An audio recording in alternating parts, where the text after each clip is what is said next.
If you're looking for a potting soil for your houseplants, boy, have I got you covered today, because I'm going to give you the recipe that I use.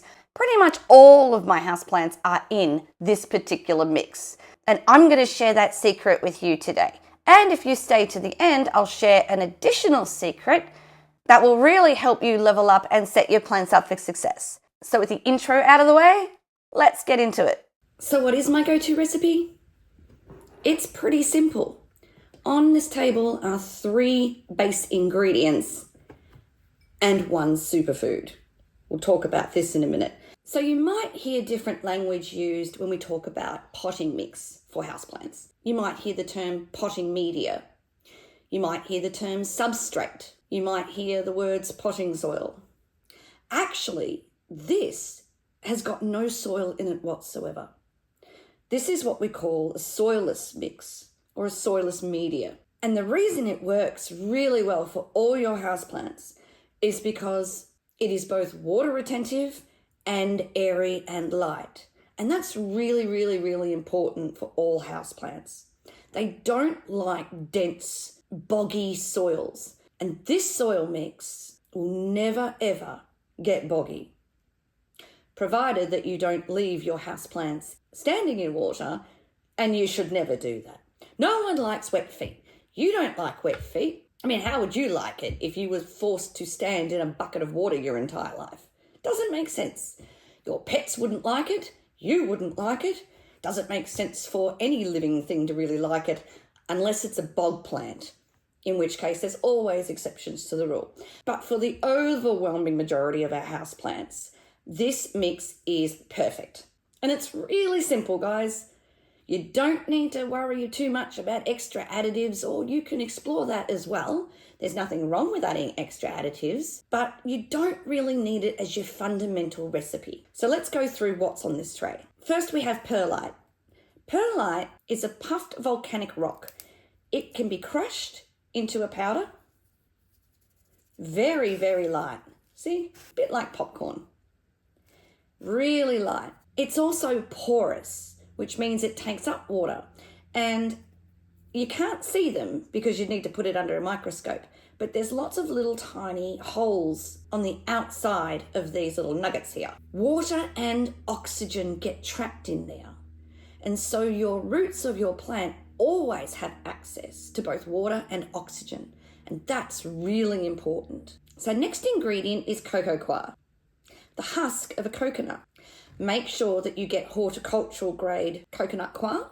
In Australia, you can buy it in a great big block, and you add water to it, and that will help expand to like 4 times its size. It's really good. It's a very cheap product, and it really helps with moisture retention in the pot. This is the stuff that will stay moist the most and counteract the balance of some of these other drier ingredients. And over here, we have bark.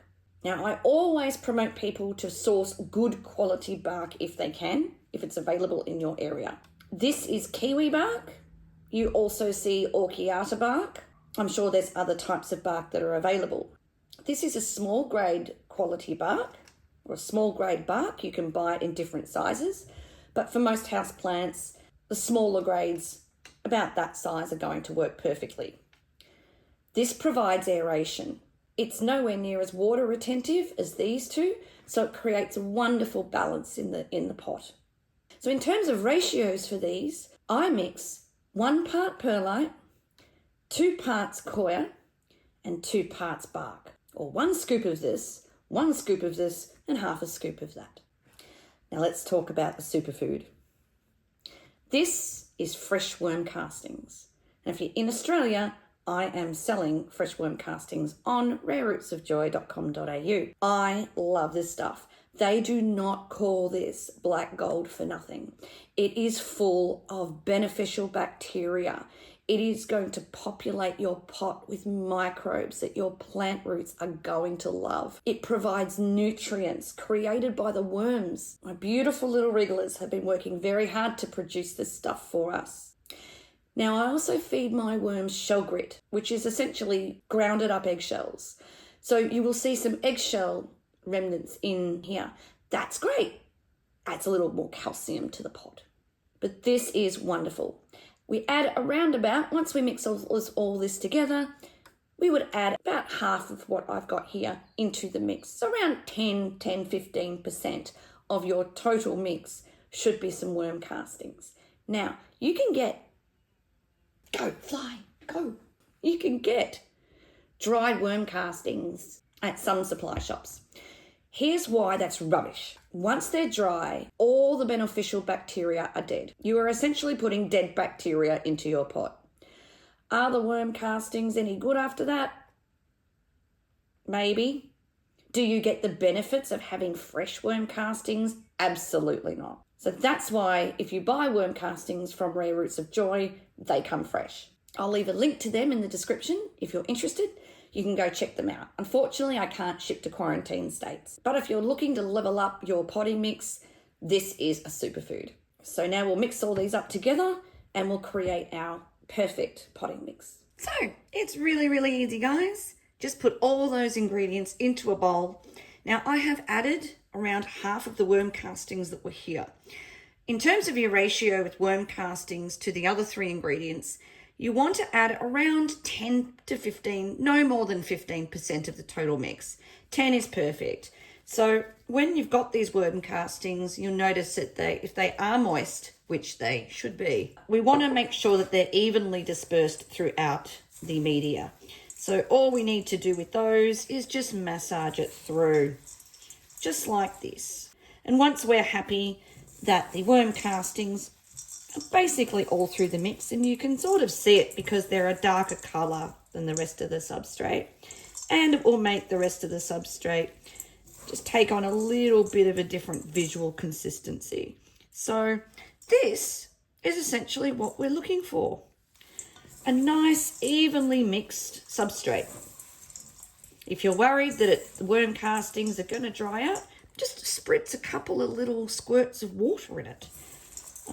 Just a little bit, not much, because, you know, potting mix is a lot easier to work with when you're planting when it's dry rather than when it's sopping wet. That will become really annoying. You know, gloves can save you when you've just had a manicure or a paint job. So, little tip for you. So that's it. We've got our mix done. Ready to pot up a plant and then water thoroughly. Very important step. So let me clean up here and we'll do the outro. So that's it, guys. It's that easy. My simple go-to recipe that will do wonders for all of your houseplants. So to those who have stayed to the end, thank you so much. And I promised you a little something extra. So if you go to my website, Rare Roots of Joy, and check out the blog, I have written down this recipe on a recipe card. It's in PDF format. You can download that, keep that on the fridge, in a book, wherever you keep your little ideas and secret sources for all of your plant tips. You can refer to that anytime. I will put a link down in the description of where you can find that recipe card. So thank you so much for joining me today. I hope you liked the video. If you did, tickle the like button, maybe give us a share, consider subscribing, and may you always get joy from your houseplants. Bye.